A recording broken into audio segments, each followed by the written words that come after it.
नमस्कार, स्वागत आहे तुमचं वर्षाज रेसिपीज या मराठी यूट्यूब चॅनलमध्ये। आजची आपली रेसिपी असणार आहे दिवाळी फराळामधीलच एक पदार्थ, तो म्हणजे मुरमुऱ्यांचा चिवडा। चला तर मग पाहूया आपली आजची रेसिपी। दिवाळीचा फराळ ज्याच्या विना अपूर्ण आहे असा मुरमुऱ्याचा चिवडा आज आपण पाहणार आहोत। तर इथं 1 किलोच्या प्रमाणामध्ये मी मुरमुऱ्यांचा चिवडा एकदम मस्त, हॉटेलपेक्षाही भारी आणि कुरकुरीत सर्व पदार्थांनी भरलेला, ते सुद्धा प्रत्येक पदार्थाचे अगदी योग्य प्रमाण घेऊन। चला तर मग पाहूया आज आपण हा मुरमुऱ्यांचा चिवडा कसा बनवला। यासाठी मी इथं 1 किलो मुरमुरे घेतलेले आहेत। तर सर्वात अगोदर आपल्याला मुरमुरे कडक आहेत का ते चेक करायचे। मुरमुरे जर कुरकुरीत नसतील तर आपल्याला ते थोडा वेळ उन्हामध्ये ठेवून घ्यायचे आहेत, किंवा मग मंद आचेवर आपल्याला गॅसवर गरम करून घ्यायचेत, मग हे कुरकुरीत होतात। चिवडा तयार करण्यासाठी सुरुवातीला इथं मी कढईमध्ये अर्धा किलो तेल गरम करायला ठेवलेलं होतं। आता ते कडकडीत तापल्यानंतर इथं मी मक्याचे पोहे तळून घेत आहे। तर यांचं प्रमाण म्हणजे पाव किलो एवढं आहे। तर हे एकदम कडक तेल तापल्यानंतरच आपल्याला तळून घ्यायचे। तेल जर चांगलं तापलेलं नसेल तर मग हे मक्याचे पोहे चांगले तळले जात नाहीत, त्यामुळे तेल एकदम कडकडीत तापवून घ्यायचंय। आणि बघा आता उरलेले सुद्धा मी मका पोहे तळून घेत आहे। 1 किलोच्या चिवड्यासाठी पाव किलो मका पोहे किंवा वाटीच्या प्रमाणात 2 वाटी मका पोहे पुरेसे होतात, किंवा याचं प्रमाण आपण कमी जास्त करू शकतो। आता इथं मी अर्धा किलो जाडे पोहे घेतलेले आहेत, जे आपण रेग्युलर पोहे करण्यासाठी वापरतो ते। तर हे पोहे तळण्यासाठी सुद्धा आपल्याला तेल एकदम कडकडीतच असायला हवं, तेव्हाच हे पोहे चांगले तळले जातात आणि मस्त असे पोहे फुलून तयार झालेले। फक्त मुरमुऱ्यांचा चिवडा तयार करण्यापेक्षा जर आपण यामध्ये असे जाडे पोहे तळून घातले तर चिवडा शेवटपर्यंत कुरकुरीत राहतो। उरलेले सर्व पोहे आता आपण इथं तळून घेणार आहोत। तर अर्धा किलोच्या वजनामध्ये 4 वाटी पोहे बसले होते। तर वाटी आणि किलो दोन्हींचं प्रमाण इथं सांगितलेलं आहे। आता पोहे मस्त तळून तयार झालेले आहेत। त्यानंतर इथं मी 1.5 वाटी शेंगदाणे घेतले। तर हे 1.5 वाटी शेंगदाणे पाव किलोच्या वजनामध्ये बसलेले आहेत। तर 1.5 वाटी किंवा पाव किलो शेंगदाणे आपण इथं वापरू शकतो। आणि आता आपल्याला शेंगदाणे तळत असताना खूप सावधगिरीने शेंगदाणे तळून घ्यायचेत। शेंगदाणे तेलामध्ये घातल्यानंतर ते फुटून अंगावर येण्याची भीती असते, त्यामुळे आपल्याला वरून झाऱ्या पालथा धरायचा आहे, म्हणजे जे शेंगदाणे फुटतात ते त्यावर आदळून परत खाली तेलात जातील आणि आपल्या अंगावर उडून येणार नाहीत। तर मस्त असे शेंगदाणे सुद्धा इथं आपले तळून तयार झालेले आहेत। आता आपण यामध्ये डाळ तळून घेणार आहोत। डाळ तळण्यासाठी जास्त वेळ लागत नाही, अगदी सोनेरी रंग आला की आपल्याला डाळ लगेच काढून घ्यायचे, नाहीतर मग याची चव आणि कलर दोन्ही बिघडून जातं। आणि याचं प्रमाण मी वाटीनं 1 वाटी घेतलेलं आहे, आणि वजनानं म्हटलं तर 100 ग्राम एवढं डाळ घेतलेलं आहे। तर बघा मस्त असं डाळ सुद्धा इथं आपलं आता तळून तयार झालेलं आहे। आता हे आपण दुसऱ्या भांड्यामध्ये काढून घेऊ। आता खोबऱ्याचे काप आपण इथं तळून घेणार आहोत। तर इथं मी अर्धा पाव एवढ्या वजनी प्रमाणामध्ये खोबऱ्याचे तुकडे घेतलेले आहेत। आणि असंच अंदाजे प्रमाण म्हणलं तर मग इथं आपण अर्ध्या नारळाचं जेवढं खोबरं असतं तेवढ्याचे तुकडे करून आपण इथं तळून घ्यायचेत।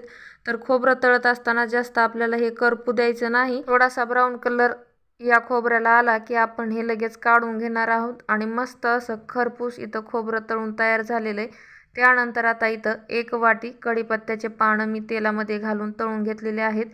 तर कढीपत्ता मस्त असा लगेचच तळून तयार होतो आणि कडक होतो। तर आता हा सुद्धा आपण एका भांड्यामध्ये काढून घेऊ। त्यानंतर आता इथं मी 1 जुडी कोथिंबीर घेतलेली आहे। वाटीनं म्हटलं तर 1 वाटी कोथिंबीर तयार होते। आणि ही कोथिंबीर तळण्यासाठी आपल्याला थोडा जास्तच वेळ लागतो, आणि तेव्हाच ही कोथिंबीर कडक होते। आणि मस्त अशी कडक कोथिंबीर सुद्धा तळून तयार झालेली आहे। इथं आपल्याला एक गोष्ट लक्षात ठेवायची की कोथिंबीर तळत असताना ती एकदम कडकच तळली पाहिजे, नाहीतर मग मुरमुरे साधाळतात आणि चिवडा नरम पडतो, तो कुरकुरीत राहत नाही। आता इथं मी 2 लसणाच्या कांड्या व्यवस्थित निसून त्या मिक्सरवर बारीक वाटून घेतलेल्या आहेत। तर तो लसूण मी इथं तेलामध्ये घातलेला आहे, तो चांगला आपल्याला तळून घ्यायचा आहे। त्यामध्येच चवीपुरतं मीठ, म्हणजेच इथं मी 3 चमचे मीठ घेतलेलं आहे। त्यानंतर 2 चमचे हळद आपल्याला इथं घालून घ्यायची, आणि 4 चमचे लाल चटणी याच फोडणीमध्ये आपल्याला भाजून घ्यायची व्यवस्थित। आणि हे सगळं मिक्स करून आपल्याला हे साधारण 2 ते 3 मिनिट भाजून घ्यायचं आहे। तसंच यामध्ये 2 चमचे जिरेपूड घातलेली।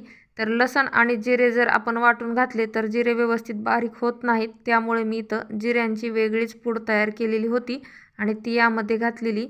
तर 2-3 मिनिट आता हा मसाला भाजून तयार झालेला आहे। आता आपल्याला हा गॅस बंद करून याच कढईमध्ये ठेवून द्यायचा आहे। आणि जे आपण चिवड्याचं सामान तयार केलेलं होतं त्यामध्ये ही फोडणी घालून आपल्याला मिक्स करून घ्यायची आहे। पण आता इथं पातेल्यामध्ये मसाला घालून चिवडा मिक्स करणं अशक्य आहे, त्यामुळे यातला अर्धा चिवडा मी दुसऱ्या भांड्यामध्ये काढून घेतलेला आहे। आणि आता बघा, कोथिंबीर सुद्धा तुम्ही पाहून घ्या, किती मस्त अशी कुरकुरीत तळून तयार झालेली। आता हे सर्व साहित्य आपण अगोदर हाताने मिक्स करून घ्यायचं आहे। जर हे सगळं मिक्स केलं नाही तर मग आपण जी घातलेली फोडणी असते ती सर्व वरच्याच पदार्थामध्ये बसते आणि पूर्ण चिवड्यामध्ये व्यवस्थित तिखट मीठ मिक्स होत नाही। आणि आता आपण ही फोडणी या मुरमुऱ्यामध्ये घालून घेणार आहोत। तर 2-4 चमचे पातेल्यामध्ये आणि उरलेले 2-4 चमचे मी दुसऱ्या भांड्यामध्ये ही फोडणी घालून घेणार आहे।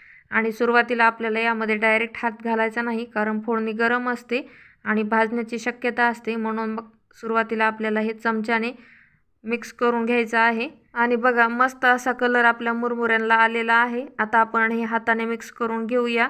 आणि पूर्ण चिवडा हाताने मिक्स करून झाल्यानंतर आता यामध्ये 2 ते 3 चमचे मी पिठी साखर घातलेली आहे। यामुळे आपल्या चिवड्याला टँगी फ्लेवर येतो। पिठी साखर पूर्णपणे ऑप्शनल आहे। त्यानंतर आता इथं मी सुहानाचा चिवडा मसाला घालून घेतलेला आहे। हा सुद्धा ऑप्शनलच आहे, कारण आपण यामध्ये चटणी वगैरे सर्वच घातलेलं आहे। आणि आता हे सगळं व्यवस्थित मिक्स करून घेऊ। आणि एवढेच 2-3 चमचे आणि एवढाच मसाला मी दुसऱ्या भांड्यामध्ये सुद्धा घालून ते सुद्धा व्यवस्थित मिक्स करून घेणार आहे। चिवडा तयार करत असताना चिवडा मिसळण्यासाठी आपल्याला मोठ्या भांड्यांचाच वापर करायचा आहे, नाहीतर मग मसाला पूर्णपणे मध्ये मिसळत नाही। आणि बघा, दोन्ही भांड्यामधील चिवडा सारख्याच रंगावर तयार करून झालेला आहे। आता आपण हा एकत्र करून घेऊ।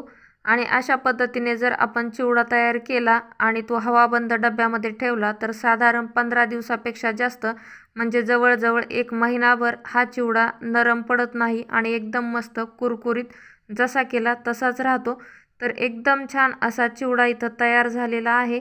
व्हिडिओ कसा वाटला हे कमेंट करून सांगायला विसरू नका।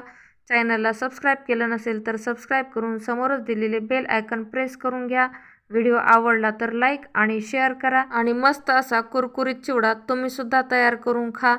पुन्हा भेटूया अशाच नवीन रेसिपीसहित। तोपर्यंत धन्यवाद।